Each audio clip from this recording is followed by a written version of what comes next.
Don't look so pathetic, Hannah. My mother's voice cut through the warm hum of the fireplace. God. You are always so desperate for handouts. It is embarrassing. We were sitting in the dining room of my family's winter lodge in Aspen. Crystal glasses sparkled under the chandelier, and the smell of expensive pine filled the air. My grandfather, Arthur, had just handed out 3 envelopes. Inside mine was a check for $20,000. Before I could even process the number, my mother, Patricia, snatched it from my hand. She laughed. A sharp, brittle sound that made my stomach twist. "Oh, Dad, stop it," she said, waving the check like it was a piece of trash. "You know these are from your old closed account. Don't get their hopes up." My brother, Jacob, didn't hesitate. He wadded his check into a ball and tossed it into the roaring fire. "Good one, Grandpa," he sneered. Always with the jokes. My sister Madison giggled and did the same. I froze. I looked at Arthur. He was shaking, looking frail in his oversized armchair. But then, for a split second, I saw it. A tiny, almost imperceptible wink. I didn't say a word. I took the check back from the table where my mother had discarded it, folded it carefully, and slipped it into my pocket. My face was blank, but my heart was hammering against my ribs. Drop a comment and tell me. Have you ever been the only one in the room who knew the truth, but had to stay silent to survive? I want to hear your story. I didn't sleep that night. I laid the check on my nightstand and stared at it until the sun came up over the mountains, painting the snow outside a bruised purple. At 9 in the morning sharp, I walked into the local bank branch. I didn't wait in line. I walked straight to the teller, a woman named Brenda who looked like she'd seen everything, and slid the paper across the marble counter. "I need to verify this," I said. My voice was steady, but my hands were cold. Brenda adjusted her glasses. She typed. She squinted at the screen. Then she typed again. I held my breath, waiting for the laugh, waiting for her to tell me it was a prop, a joke, a piece of trash my mother was right to mock. "It is valid," Brenda said, stamping it without blinking. "Funds are available immediately. Do you want a receipt?" I stared at the little slip of paper she handed me. Current balance. $20,412. The $412 was mine, the scraps I'd saved from freelance gigs. The $20,000 was Arthur's. It was real. I sat in my car in the parking lot and just looked at the receipt. It wasn't life-changing money for them. My parents spent that on wine in a good month, but for me, it was oxygen. And it was proof. You have to understand the math of my family to understand why this hurt so much. In the Fletcher household, money wasn't currency. It was a weapon. I grew up hearing that we were comfortable. But whenever I needed something, a laptop for design school, a tutor for calculus, the well was dry. I remember 2 years ago, vividly. I was living in a basement apartment in Denver that smelled like damp earth and cat litter. I was eating instant ramen for dinner 5 nights a week because I had to pay for my own Adobe Creative Suite licenses to keep my freelance business afloat.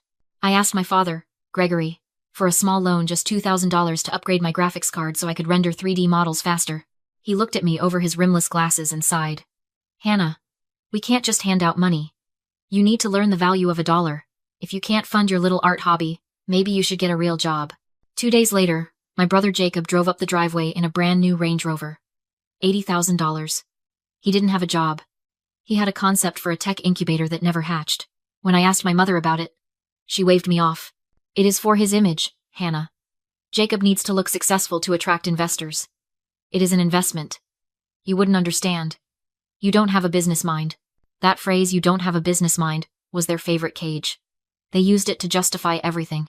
They told me they were holding my grandmother's trust fund, $680,000 left specifically to me, in a protected aesthetic trust, because I was too creative to manage wealth. They said they were protecting me from inflation. Sitting in that frozen car, looking at the deposit slip, the pieces clicked into place.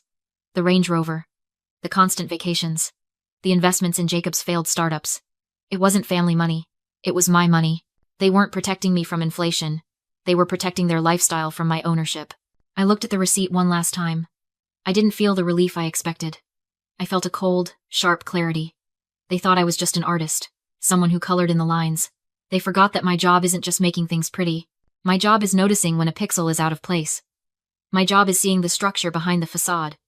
And for the first time in my life, I wasn't looking at them as my parents. I was looking at them as a design flaw, and I was going to fix it. I drove straight to Arthur's estate. It wasn't the main lodge where the family was staying. It was his private residence. A smaller stone house set back in the woods, The one place my mother rarely visited because she said it smelled like old books and dog hair. The door was unlocked. I found him in his study, sitting by the window, watching the snow fall. He didn't look frail now. He looked like a man who had been waiting. "You went to the bank," he said. He didn't turn around. "It cleared," I replied, standing in the doorway. $20,000. Why? Arthur turned his chair. His eyes were sharp, blue and piercing, stripped of the foggy confusion he wore around my parents. Because I needed to know if anyone in this family still had a spine. Jacob burned his. Madison burned hers. You kept yours. He gestured to the chair opposite him. "Sit down, Hannah. We don't have much time before they realize you are gone." I sat. "The trust fund," I said. "It is gone, isn't it?" Arthur sighed. A heavy sound that seemed to rattle in his chest. "I suspect so. Your grandmother left that money for you. $680,000. It was supposed to be released to you when you turned 25. Gregory told me you deferred it. He showed me emails, supposedly from you, saying you weren't ready. I never sent those emails," I said, my voice cold. "I know that now," Arthur said. "But I need proof. I am old, Hannah, but I am not dead. I can't just accuse them without evidence, or they will have me declared incompetent and take control of everything before I can stop them. They are already talking about power of attorney." My phone buzzed. It was a text from Patricia. "Where are you? Jacob needs that logo for his pitch deck by noon. Don't be selfish." I showed the screen to Arthur. He read it and scoffed. "Selfish. That's their favorite word for you, isn't it?" "If I don't do it, they will cut me off," I said. "They pay my phone bill. They co-signed my lease." "Let them," Arthur said. "You have $20,000 now. You are free." I looked at the text again. Jacob needs that logo. For years, I had jumped when they snapped their fingers. I had designed their holiday cards, their business logos, their vanity project websites, all for free. All while they told me my work was cute but not a real career. I typed a reply. "No." The response was immediate. 3 dots, dancing angrily. Then, "Excuse me? Who do you think you are talking to? You ungrateful little brat. We put a roof over your head. We feed you. You do this. Or don't bother coming to dinner." I felt a strange sensation in my chest. It wasn't fear. It wasn't guilt. It was the feeling of a heavy coat sliding off my shoulders. "I need you to do something for me," Arthur said, leaning forward. "I am going to call a meeting. I am going to tell them I want to transfer the estate early. But I need a clean financial audit of the trust fund first. I need you to be there." "They will lie," I said. "They will fake the documents." "I know," Arthur said. A grim smile touched his lips. "And that is exactly what we are counting on." He didn't explain further. But I understood. He wasn't asking me to fight them. He was asking me to watch them hang themselves. I looked at my phone one last time. A barrage of insults from my mother. Useless, lazy, burden. I turned the phone off and looked at my grandfather. I am in. The trap was simple. And that was why it was perfect. Arthur sat at his desk, picked up the phone, and dialed my father. He put it on speaker so I could hear every word. "Gregory," Arthur said, his voice trembling just enough to sell the performance of a man losing his grip. "I have been thinking. I don't know how much time I have left. I want to transfer the estate to you and Patricia now. Avoid the probate taxes." I could practically hear my father salivating through the speaker. "Dad, that is very wise. We can come over right now to sign the papers." "Not yet," Arthur interrupted. "My lawyer, Mr. Sterling, insists on a clean audit first. Just a formality. Bring the financial statements for Hannah's trust fund to his office tomorrow at noon, just to show everything has been managed properly. Once he signs off, the $20 million is yours." There was a pause. A silence so thick you could choke on it. "Of course," Gregory stammered. "We have all the records. We will be there." Arthur hung up and looked at me. "Now we wait." I didn't wait idly. I opened my laptop. You see, for the last decade, I was the designated tech support for the Fletcher family. I set up their iPhones, configured their Wi-Fi, and established their cloud storage. They never changed the passwords because they couldn't be bothered to remember new ones. They thought of me as the help. And you don't hide things from the help because you don't think the help is smart enough to understand what they are looking at. I logged into the family cloud account. It was quiet for an hour. And then, the digital panic began. I watched the file sync notifications pop up on my screen in real time. It was like watching a crime scene being staged from a satellite feed. Upload. Chase, _statement, _template, .jpg. Upload. Trust. Fund. Draft. 1. Do X. Upload. Trust. Fund. Draft. V. 2. PDF. My parents were scrambling. They didn't have the records because the money didn't exist. So they were doing the only thing they knew how to do. They were manufacturing a reality that suited them. At 11:45 at night, a final file appeared. Trust. Fund. Statement. Deck. Final. PDF. I downloaded it. I opened it. To a normal person, it looked perfect. It had the Chase Bank logo, the correct address, the official-looking layout. It showed a balance of $680,000.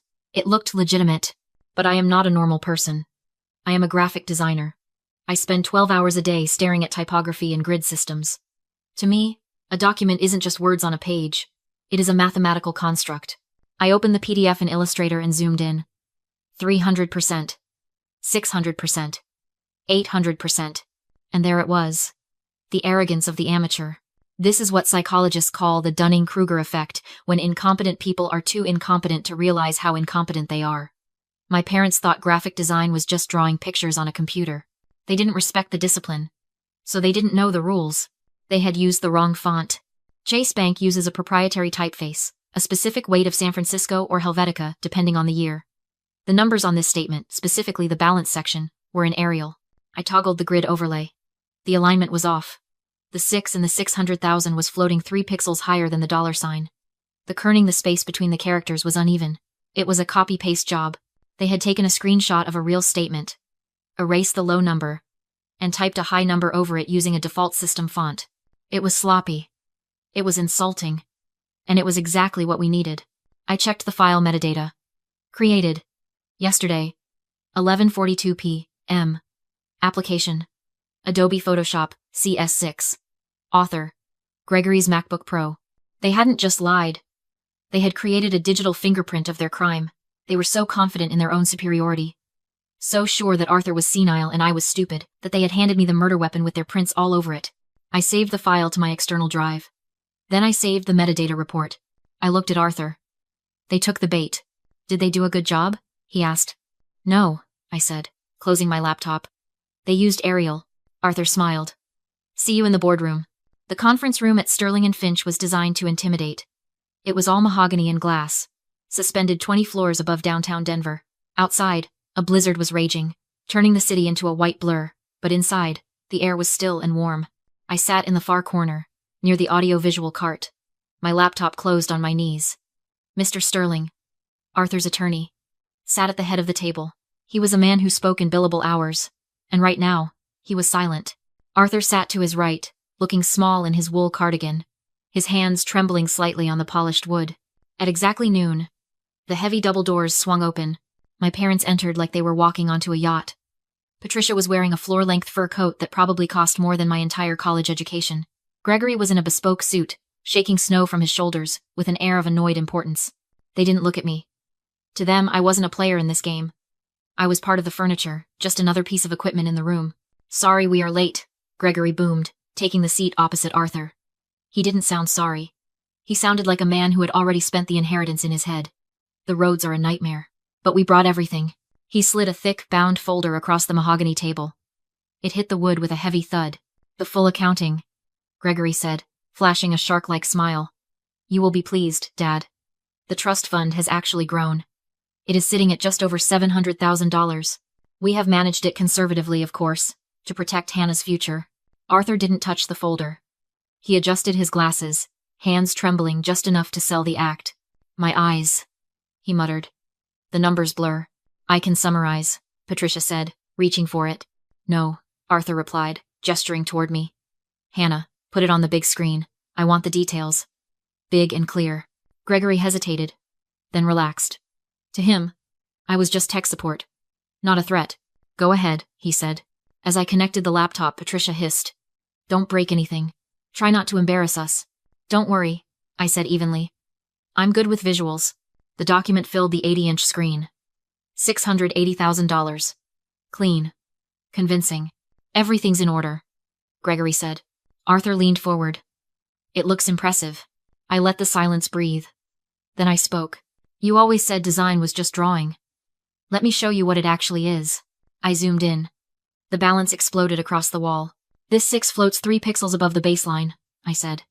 That's a drag and drop error. A red grid appeared. Then blue outlines. Arial regular. I continued. Default word font. Photoshop CS6. No font library. I overlaid green text. And this is San Francisco, the font Chase actually uses. Different kerning, different curves. Yours is wrong. The room froze. You didn't get this from a bank, I said. You built it. Badly. Patricia shouted. She's lying. Let's ask the file, I said. The metadata appeared. Created. Last night. Application. Adobe Photoshop CS6. Author. Gregory's MacBook Pro. My father went gray. You forged a financial document, I said. That's fraud. Patricia screamed and reached for her phone. Call them, Arthur said calmly. He sat upright now. Steady. I asked Hannah to audit the account because I knew you stole the money. I just needed proof, Gregory whispered. We borrowed it. For Jacob. Mr. Sterling opened his binder. A no contest clause, he read. Fraud voids inheritance. He closed it. You didn't just confess to stealing $680,000. You disinherited yourselves from a $20 million estate. Security escorted them out. Patricia grabbed my arm. We're your family. No, I said quietly. I'm just the help. And the help just quit. Later, Arthur put a hand on my shoulder. You're grieving, he said. Clarity is expensive. It costs you your illusions. He was right. 6 months later, the lodge was sold. The money was repaid. I started my own firm specializing in forensic document analysis. Arthur and I spent Christmas in Hawaii. My mother called last week. I silenced the phone and went back to work. Competence isn't loud, but it ends things permanently,